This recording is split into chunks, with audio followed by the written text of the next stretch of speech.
Bismillahirrahmanirrahim.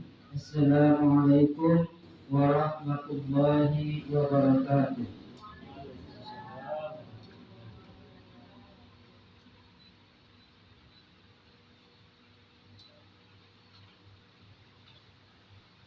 Alhamdulillahirabbil alamin. Allahumma shalli ala sayyidina Muhammad wa ala ali sayyidina Muhammad.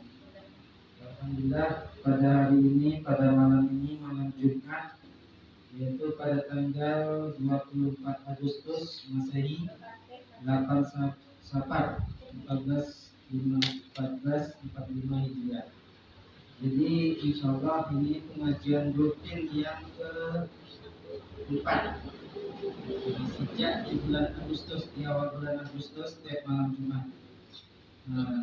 Hari ini tentang serial kajian zakat menurut himpunan putusan tarjih KPT Muhammadiyah yang disampaikan oleh Al-Mukarram Al-Ustaz Taufik Hidayat Harahap SAI MAG. Perlu kita ketahui biografi beliau itu alumni UIN Jakarta Syarifiyatullah S1, kemudian dilanjutkan UIN Araniri Banda Aceh. Kemudian aktivitas beliau sekarang salah satu dosen stay ketakuan prodi perbankan syariah. Kemudian alhamdulillah komisioner Baitul Mal Aceh Selatan. Nah, ini biografi singkat beliau. Mungkin tidak panjang lebar mukadimah, langsung saja kepada pembicara kita yang mengisi kajian, kepada beliau Al-Mukarram Al-Ustaz Taufik Hidayat Harahap MAG, kami persilakan.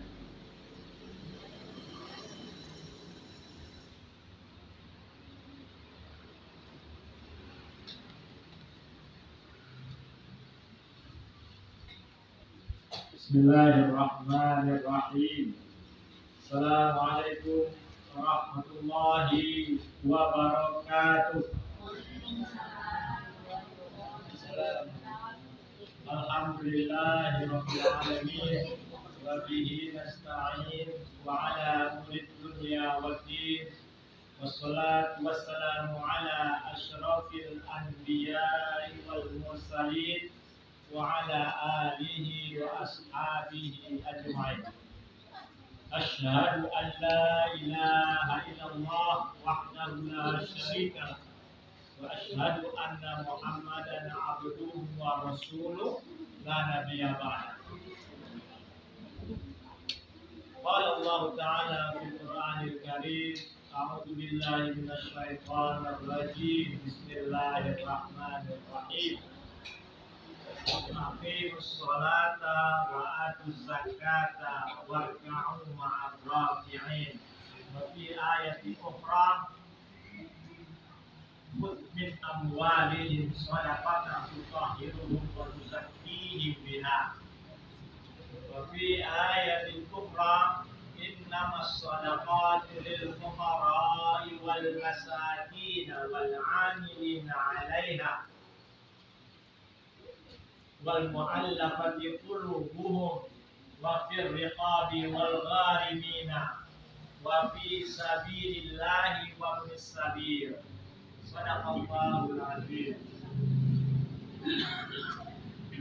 Alhamdulillah wa syukurillah, Allah masih memberikan kesempatan kepada kita semuanya untuk dapat berhadir di majelis ilmu di Mushola At-Taqwa yang lagi viral di grup Muhammadiyah karena banyak kajiannya. Ya, kita bersyukur kepada Allah apa yang telah Allah berikan, nikmat-nikmat yang saat ini kita dapati, kita miliki. Ya, kita miliki itulah hadiah yang terbaik yang Allah berikan kepada kita. Nikmat istri yang solehah, anak-anak yang solehah dan soleh, kemudian kemudahan rezeki atau kelapangan rezeki, nikmat kesehatan. yang sampai saat ini kita masih sehat walafiat. Kemudian sholawat dan salam mari kita selalu sampaikan kepada Nabi kita Muhammad Sallallahu Alaihi Wasallam, Nabi yang menjadi suri tauladan, Nabi yang memiliki sifat-sifat yang mulia, siddiq, watonah, ya tabligh, amanah. Kadang-kadang ini mudah kita ucapkan, tetapi dalam prakteknya mudah-mudahan kita bisa istiqomah bahwa inilah contoh suri tauladan yang harus kita terapkan. Sebagai seorang ayah, mencontoh bagaimana Nabi Muhammad menjadi seorang ayah, menjadi figur seorang ayah. Bagaimana Nabi Muhammad menjadi seorang suami yang teladan. Kita juga contoh agar menjadi suami yang teladan bagi istri-istri kita. Menjadi ayah yang teladan bagi anak-anak kita. Dan menjadi pribadi-pribadi yang teladan dalam kehidupan masyarakat dan lain sebagainya. Harus menjadi contoh kita Nabi Muhammad SAW. Baiklah, jamaah sholat maghrib berjamaah musola at-taqwa yang kami hormati, Ibu Ketua Aisyah beserta jajarannya, beserta anggota dan pengurusnya, Bapak-bapak, ayahanda Muhammadiyah yang telah berhadir, jamaah, serta ini Bapak Ibu, generasi-generasi emas kita, generasi-generasi kita ke depan. Allah memperingatkan kepada kita, wal yakhshal ladzina law taraku min khalfihim dzurriyyatan bi'afa khaufu 'alaihim falyattaqillaha wal yaqulu qawlan sadida. Allah mengatakan, hendaklah kamu khawatir, wal yakhshal ladzina law taraku, jika kalian meninggalkan generasi yang lemah, wal taraku min khalfihim dzurriyyatan bi'afa, meninggalkan generasi yang lemah. Lemah apanya? Lemah keimanannya, lemah mentalnya, lemah kognitifnya, lemah intelektualnya, lemah-lemah yang lainnya. Maka takutlah kamu kepada Allah dan berkatalah dengan perkataan yang baik dan benar. Ini Bapak Ibu, kita sangat berbahagia ketika orang tua berkomitmen mengajak keluarganya, minimal anaknya, untuk dapat sholat berjamaah. Sehingga dari sejak dini anak-anak kita melihat aktivitas orang tuanya, dan ini akan menjadi kebiasaan dia ke depan. Sesungguhnya hikmah tasyrih, hikmah disyariatkannya sholat ini, inna sholata tanha 'anil fahsya'i wal munkar. Sesungguhnya sholat itu dapat mencegah perbuatan keji dan munkar. Nah, jamaah mushola at-taqwa yang dirahmati oleh Allah Subhanahu wa taala, dalam kesempatan yang singkat ini mungkin kita akan berbicara yang umum-umum saja dahulu sebagai pembuka kajian rutin kita nantinya. Saya diberikan amanah oleh Ustadz Ali Akbar,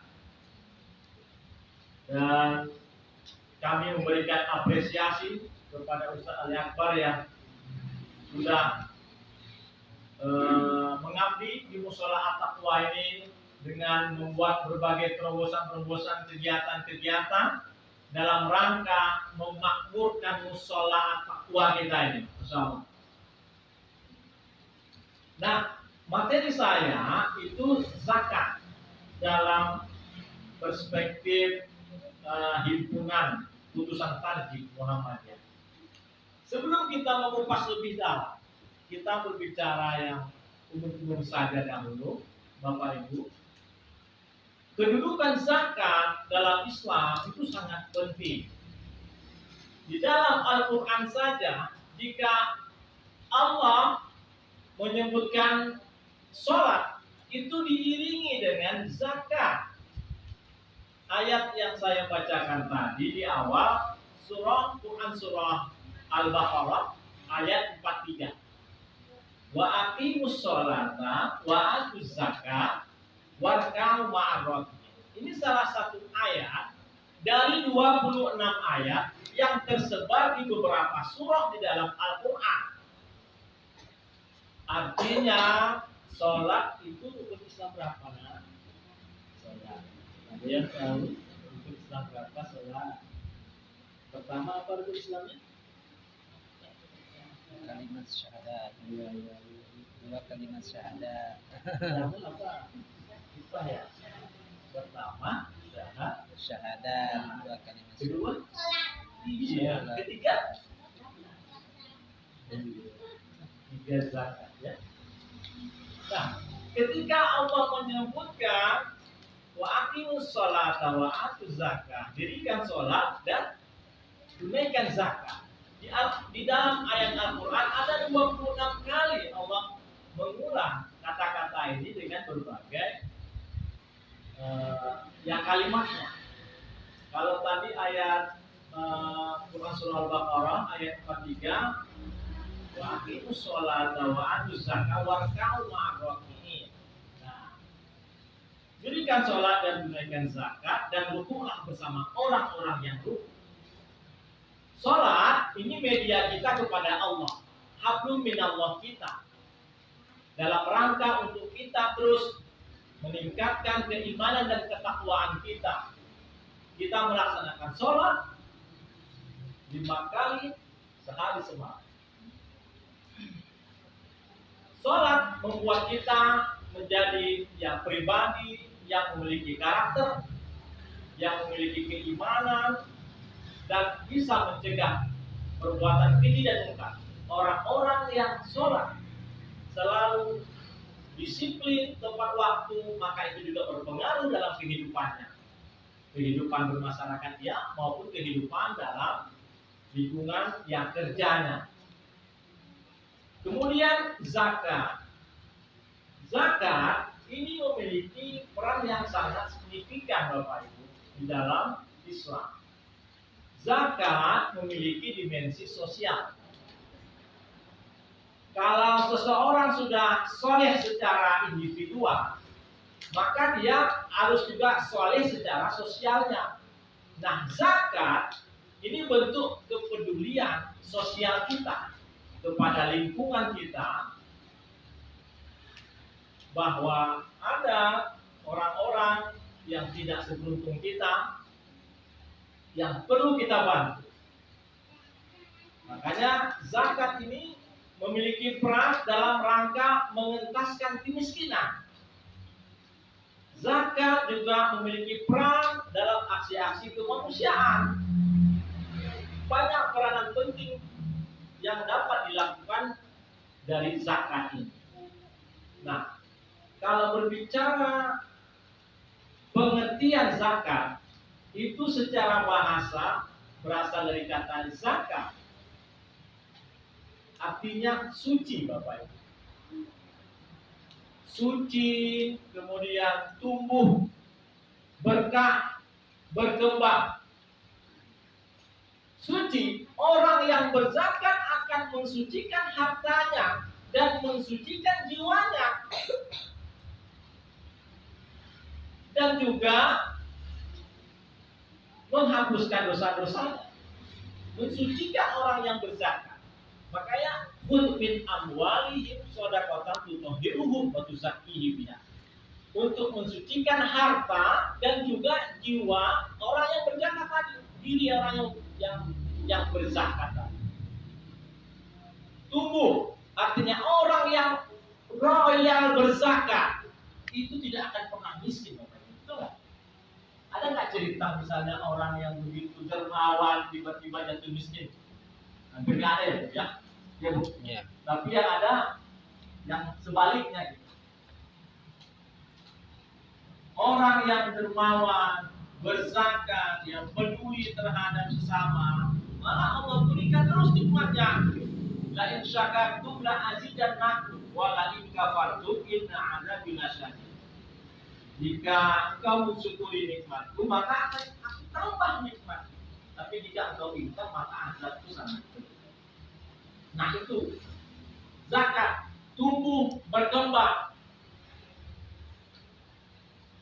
Dalam perspektif amilnya, nah orang yang mengelola zakat sekarang berkembang. Zakat ada zakat konsumtif, juga ada zakat produktif. Zakat konsumtif itu untuk fakir. Nah, sebelum kita berbicara lebih lanjut, kita coba mengenal beberapa istilah dalam zakat ya Bapak Ibu. Dalam zakat kita ada mengenal istilah muzaki, ya, Ibu-ibu. Ada yang pernah mendengar istilah muzaki? Bapak-bapak juga udah pernah ya. Muzaki, apa itu ibu-ibu? Muzaki, kalau disebut ada istilahnya muzaki. Sebutan kepada orang yang sudah berkewajiban untuk menunaikan zakat. Itu disebut muzaki. Artinya bahwa dia sudah memenuhi unsur nisab, hartanya dan juga haulnya. Nah, nanti kita bicara. Pertama muzaki. Muzaki ini sebutan bagi orang yang sudah berkewajiban menunaikan zakat. Muzaki. Kemudian ada istilah mustahik. Nah, mustahik ini adalah orang yang berhak menerima zakat. Orang yang berhak menerima zakat ini dijelaskan dalam ayat yang saya bacakan tadi. Quran surah At-Taubah ayat 60. Innamas shadaqatu lil fuqara. Nah, Al-Quran menggunakan kata sedekah tapi maknanya zakat. Menggunakan kata infak tapi maknanya zakat. Tapi dalam hadisnya berbeda ya. Nanti kita akan bicara perbedaannya. Mana bedanya zakat, infak, dan sedekah. Nah, pertama tadi muzaki ya Bu. Muzaki tadi apa Bu? Iya, betul. Orang yang sudah berkewajiban membayar zakat. Mustahil tadi? Orang yang berhak menerima zakat. Dalam Quran surah At-Taubah ayat 60 dijelaskan ada 8 sinf. Ada 8 golongan orang yang berhak menerima zakat. Yang pertama fuqara, fakir. Nah, pertama fakir. Yang kedua miskin. Apa bedanya fakir dengan miskin? Ibu? Nah, kenapa yang pertama Allah sebutkan bil fuqarai wal masakin? Kenapa bukan wal masakina? Wal fuqara. Kenapa? Apa bedanya fakir dengan miskin? Kalau fakir memang tidak bisa memenuhi kebutuhan pokoknya pun nggak bisa. Nah, kalau miskin bisa memenuhi kebutuhan pokoknya, tapi tidak mencukupi. Nah, fakir. Kemudian yang ketiga, wal amil. Amil itu apa Bu? Orang yang mengelola zakatnya. Nah, kalau di pemerintah namanya apa? Baitul Mal. Nah, kebetulan kami salah satu di situ, Baitul Mal. Baitul Mal itu berarti rumah harta. Rumah harta siapa? Rumah harta golongan 8 lah yang berhak untuk menerima zakat. Ya, gitu Pak ya. Nah, Baitul Mal kan rumah harta. Harta dari mana itu? Harta dari zakat dan infak. Nah, mayoritas Baitul Mal untuk Aceh Selatan masih dari zakat ASN. Masih dari zakat aparatur sipil negara. Belum lagi berkembang untuk yang lain. Tapi dari itu saja rata-rata Baitul Mal mengumpulkan zakat sekitar 6M. Sebenarnya potensi zakatnya mungkin lebih besar lagi. Berarti pertama fakir, yang kedua miskin, yang ketiga amir, yang keempat mu'allaf. Mu'allaf ini siapa, Bu? Orang yang baru masuk Islam.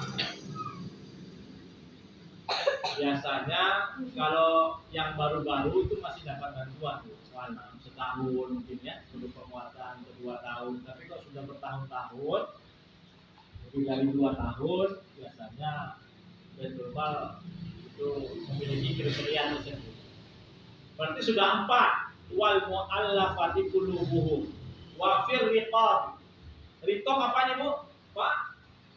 Riqab ini memerdekakan budak sahaya. Masih ada nggak, Bu? Masih ada nggak, Pak? Tidak ada dalam konteks budak pada masa Rasulullah. Tidak ada lagi sekarang. Tapi, nah, dalam konteks kenyataan saat ini dibuat kriteria oleh Lembaga Amil Zakat Muhammadiyah Nasional. Riqab ini juga masuk kriteria mereka yang menjadi korban ya perdagangan orang. Ada nggak kasusnya? Ada, Bu, di Indonesia ada. Nah, ya penafsiran riqab itu dinisbahkan kepada yang seperti itu,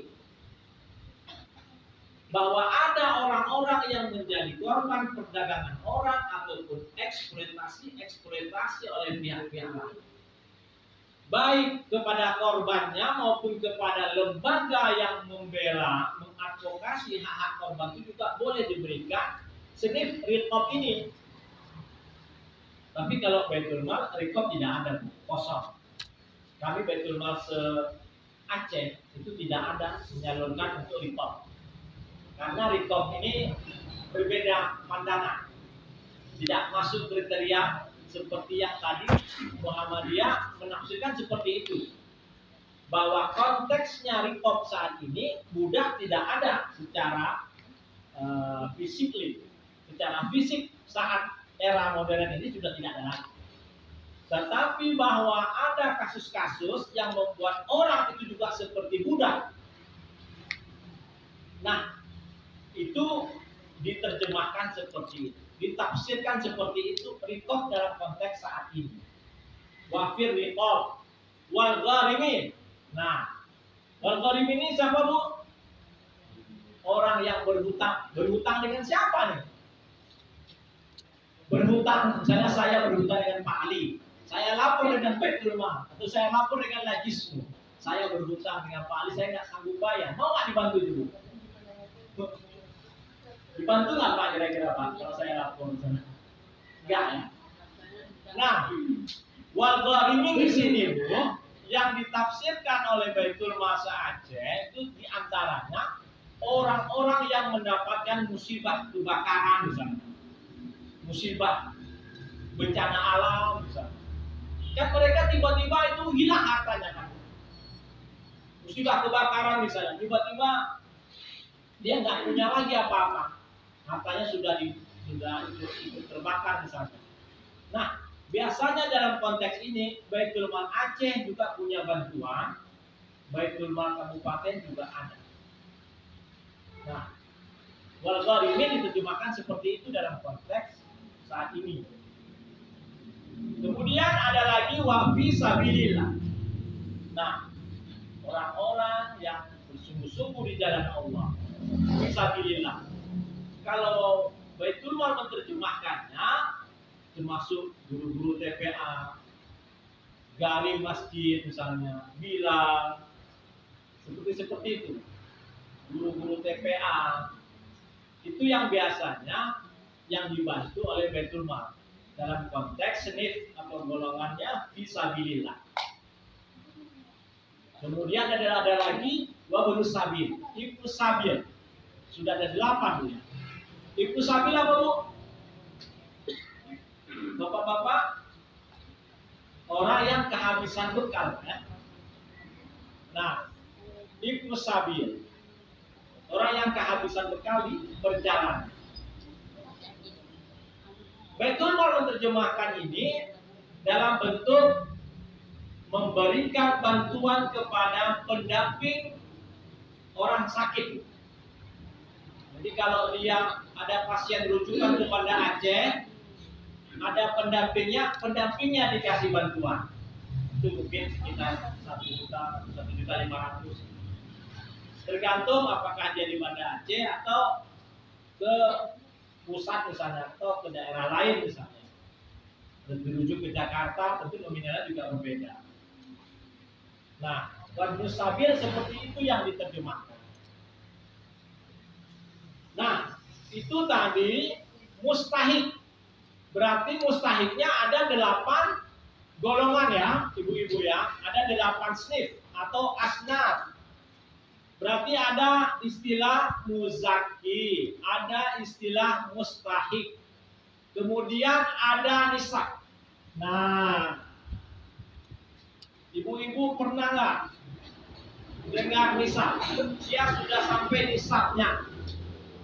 Nah, syarat seseorang menunaikan zakatnya itu ada 2 ya Bu, bapak-bapak. Pertama sudah sampai nisabnya. Yang kedua sudah sampai haulnya. Nah, kalau haul apa Bu? Haul batasan waktunya ya. Nah, 1 tahun Hijriah dengan 1 tahun Masehi beda atau sama harinya Bapak Ibu? 1 tahun Masehi dengan 1 tahun Hijriah sama atau beda hari? Beda ya Bu. Beda 10 sampai 11 hari ya. Nah, kalau Hijriah mungkin sekitar 354 hari dibulatkan jadi 355. Kalau Masehi mungkin 366 hari. Nah, itu haul. Nah, kemudian nisab. Nisab itu apa Bu? Nisabnya sudah sampai ukurannya ya. Nah, sampai ukurannya. Ibu-ibu ada simpan emasnya di rumah atau di bank simpan emasnya. Kalau ibu-ibu ada nyimpan emas di rumah atau di bank atau nyimpannya di pegadaian, kita nggak ya? Kan nyimpan itu namanya. Kalau di pegadaian nyimpan atau utang Bu? Utang. Jaminannya aja emas. Nah, kalau itu nggak kena kayaknya punya.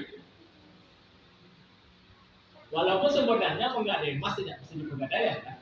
Nah, ini bukan ada sponsor apa-apa ya.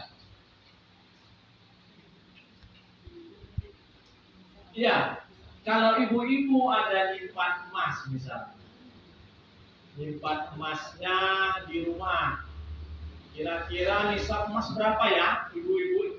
85 gram ya. Itu standar lah, standarnya. Tapi kalau nisab Baitul Mal di atas itu 92 atau 93 gram. Tapi kalau rata-rata pemahaman fikih dan pemahaman yang ada di beberapa ormas keagamaan 85 gram emas. Kalau kita bulatkan saja lah, 1 gramnya 1 juta, berarti 85 gram itu berjumlah 85 juta. Nah, kalau ibu-ibunya nyimpan emas di rumah misalnya, sampai nisabnya 90 gram lah itu simpan dulu. Tapi haulnya masih 6 bulan. Batasan waktunya masih 6 bulan. Apa kena zakat? Belum ya. Ya, syaratnya berapa tadi Bu? setahun. Ya. Nah, kalau haulnya sudah setahun, maka dikenakan zakat 2,5%. 85 juta 2,5% berapa sih? Nah, coba lagi kali-kali. Tapi kalau ibu-ibu yang pakai perhiasan emas, pernah nggak waktu kemarin dengar berita, Bu? Beritanya ada jamaah haji dari Indonesia tuh, katanya beli emas penuh gitu, tangannya segala macam. Ada ya? Katanya. Akhirnya begitu sudah menjadi viral, kemudian dia bilang itu bukan emas murni ya, emas KW katanya. Kata dia, kalau ibu-ibu memakai perhiasan tapi sudah berlebihan, maka itu bisa kena zakat. Tapi kalau pakai emasnya sewajarnya, itu hadis mengatakan tidak dikenakan zakat. Nah, seperti itu kira-kira. Ini paling udah jam berapa nih? Iya, ini kita buka tanya jawab. Ya, 5 menit lagi. 5 menit lagi ya. Berarti tadi kita sudah mengenal istilah ada muzaki, ada mustahid, ada haul, dan ada nisab. Nah, dasar hukum zakat tadi ada beberapa ayat. Wa aqimus sholata wa atuz zakata warka'u ma'ar-raki'in. Pada masa Khulafatur Rasyidin yang pertama, Khalifah Abu Bakar, orang-orang yang enggan membayar zakat, Khalifah itu suruh perang itu. Maka Khalifah Abu Bakar memerangi orang-orang yang enggan membayar zakat. Bahkan dalam riwayat lain, Umar bin Khattab mengatakan kalau ada orang yang enggan membayar zakat, suruh bakar rumahnya. Begitu pentingnya zakat ini, sehingga orang-orang yang tidak menunaikannya itu mendapat sanksi. Nah, itu yang kita pelajari di dalam sejarahnya. Bahwa yang menariknya lagi, pernah pada masa Umar bin Abdul Aziz ya, itu ternyata sudah tidak ada lagi orang yang miskin. Sekitar 2 tahunan dia memerintah, memimpin, tapi masa itu menjadi masa keemasan dinasti Umayyah. Tidak ada orang miskin. Dan ini sekarang menjadi penelitian yang luar biasa untuk mengetahui dan mencoba mencari tahu bagaimana Khalifah Umar bin Abdul Aziz memimpin pada masa itu dan sangat sukses. Ternyata pada masa itu para pejabat, para yang diberikan amanah itu hidup berlebih-lebihan. Sehingga Umar bin Abdul Aziz membuat kebijakan tidak boleh lagi berpoya-poya, hidup berlebih-lebihan, dan harta-harta para pejabat itu di store ke Baitul Mal. Itu beberapa referensi yang saya baca. Sehingga pada saat itu Baitul Mal memiliki uang yang sangat banyak dari fasilitas-fasilitas mewah yang diberikan kepada para pejabat itu diserahkan kembali kepada negara. Termasuk fasilitas yang diterima oleh Umar bin Abdul Aziz, dia serahkan semua ke Baitul Mal, sehingga Baitul Mal mempunyai keuangan yang luar biasa dan selanjutnya melakukan berbagai program-program pemberdayaan masyarakat. Nah, makanya zakat ini memiliki nilai yang luar biasa dalam dimensi sosial, mampu untuk mengentaskan kemiskinan, Bahkan Baitul Mal juga punya program itu membangun rumah bagi fakir dan miskin, mulai dari bangun dari awal, bangun dari nol sampai jadi. Nah, itu saja mungkin jamaah mushola at-taqwa sebagai pengantar saja. Mungkin ada tanya jawab. Siapa yang bertanya dia yang menjawab. Karena namanya tanya jawab. Ustaz Sultan juga sudah ada di sini bersama kita. Saya pikir itu saja sebagai awal pembukaan kajian kita. Itu ke depan kita akan bahas lebih rinci lagi atau lebih dalam lagi. Demikian saja, saya serahkan kembali kepada moderator. Terima kasih kepada Ustaz kita, guru kita. Mungkin di sini sudah dijabarkan secara umum. Nanti mungkin ada lanjutannya. Insya Allah ini sebulan sekali, Pak Taufik sebulan sekali, mungkin Ustaz Musti 2 kali mungkin. Nah, nanti yang dari luar kemudian ada juga. Nah, nanti pekan depan itu dari Sumbar. Jadi mungkin dari penyampaian dari Ustaz kita, Pak Taufik, ada pertanyaan dari kaum bapak-bapak dan ibu-ibu, silakan. Bapak-bapak mau silakan pakai mic. Kalau ibu-ibu agak jauh, ya silakan. Pak, kalau daerah tertentu kan manyam itu Pak, kan kalau berapa manyam itu Pak gramnya? Yang banyak ya. Ada bilang manyam itu Pak. Ya. Mungkin dari bapak-bapaknya ditampung dulu ya, kita tampung nanti baru kita jawab langsung supaya efisien waktu. Dari bapak-bapak ada pertanyaan dari Ustaz Imam Ustaz Ramadi. Atau dari ibu juga boleh yang ingin bertanya tentang silakan.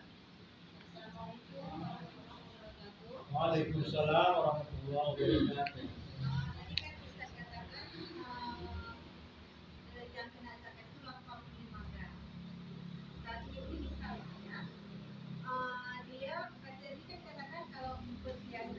Boleh. Misalnya dia ada 7 program misal. Tapi biasanya perempuan itu semua beli untuk hiasan, kan? Maksudnya untuk hiasan. Maksudnya yang sering dia pakai 15 gram, misalnya yang sering dia pakai 15 gram, sedangkan yang dia pakai. Ini kan apakah kita gabung 85 gram berdasarkan? Yang kedua, misalnya ini tahun ini sudah dibayarnya di 85 gram itu sudah dibayar, dibayarnya zakatnya. Tahun depan mungkin masih utuh, nggak ada yang dijual, masih ada lagi. Apakah tahun depannya dikeluarkan lagi zakatnya?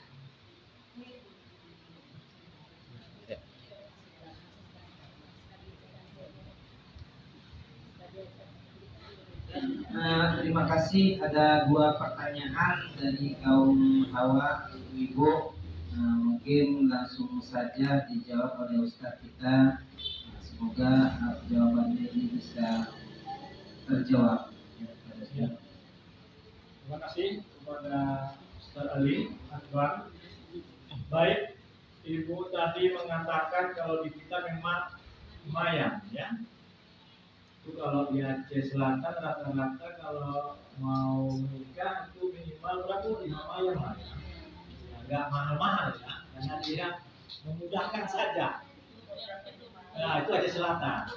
Tapi ada juga yang di tempat lain sampai ya tergantung ininya ya, tergantung ya sekufu atau enggak, macam-macam lah itu kriterianya. Baik, kalau 1 mayang itu sama dengan 3 gram ya. 3 gram lebih.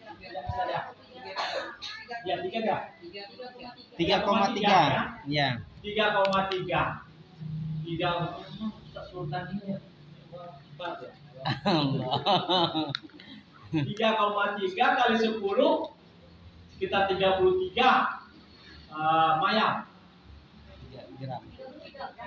Iya, 33 gram maksudnya. 10 mayang. Ya, ya gitu ya, 10 mayang. Dikali konversikan aja lagi Bu. Nah, kalau berarti ya perlu berapa dia? tadi 3,3 kita bilang kali 10 33, ya kan? Ya. Tambah lagi 33 lagi menjadi berapa? 6. Nah, itu 20 mayang. Nah, tambah lagi 10 lagi menjadi 90. berapa? 96 berapa?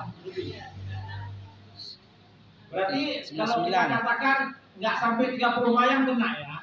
Kan dia tadi 45 setengah. Sekitar segitulah. Nanti lebih rincinya coba dia pakai apanya? Kalkulatornya ya, biar jelas gitu kan. Jadi artinya bisa kita hitung lah. Dikonversikan saja kalau tadi 1 mayang sama dengan 3,3 gram. Tapi lihat syaratnya. Nah, syaratnya tadi ada haul, batasan waktunya 1 tahun Hijriah. Kalau bedanya dengan 1 tahun Masehi sekitar 10 sampai 11 hari. Nah, ya karena kita mungkin pakai 1 tahun Hijriah berarti 365 hari. Nah, kalau bingung ya Masehi sajalah karena kalendernya banyak Masehi. Kalau di bulan Januari berarti Januari tahun 2024. Itu emas yang disimpan. Nah, ini sekaligus menjawab Ibu Dian sebagai Ketua Pimpinan Daerah Asia Selatan. Apakah emas yang dipakai dengan emas yang disimpan itu diakumulasi maksudnya kena zakat? Tidak. Karena hadis riwayat ya Tabrani dari Aisyah mengatakan bahwa perhiasan itu tidak kena zakat. Perhiasan yang sewajarnya. Tapi kalau sudah berlebih-lebihan, ya itu tidak kena zakat. Tapi kalau yang sewajarnya, kalau misalnya ibu-ibu berapa pakainya? Yang sewajarnya 10 mayang mungkin. Ada 5 mayang. Ya kita bilanglah kayak gitu yang dipakai sehari-hari kalung apa gitu kan. Terus yang disimpan 70. 70 itu nggak kena zakat. Karena syaratnya tadi itu 85 gram. Nisabnya itu batasan minimal ya.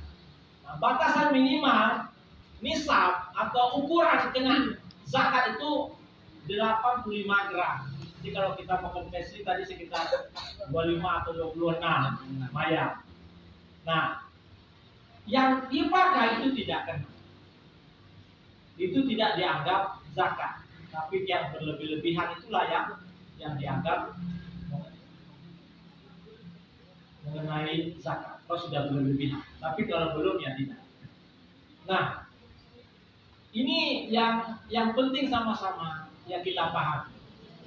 Baru-baru ini ada dilakukan indeks pemahaman terhadap zakat kepada beberapa sampel di beberapa provinsi di Indonesia, bahwa ternyata banyak masyarakat kita yang belum mendapat literasi zakat yang mumpuni.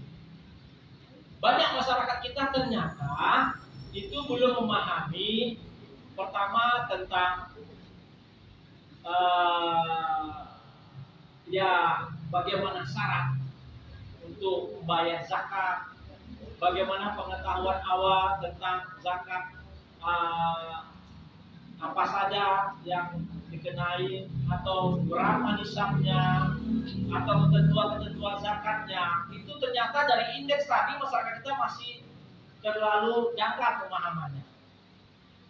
Ada 2 survei yang dilakukan pertama oleh Muhammadiyah dalam rangka melalui lembaga amil zakat Muhammadiyahnya, juga melalui Basnas dasarnya.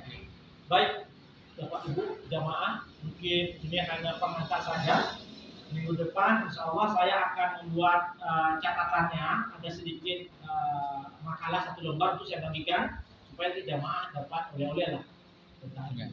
Berhubung karena sudah azan, saya akhiri. Bila itu hidayah, mohon maaf kalau ada kesalahan dan kekeliruan. Wallahu a'lam bishawab. Wassalamualaikum warahmatullahi wabarakatuh. Waalaikumsalam.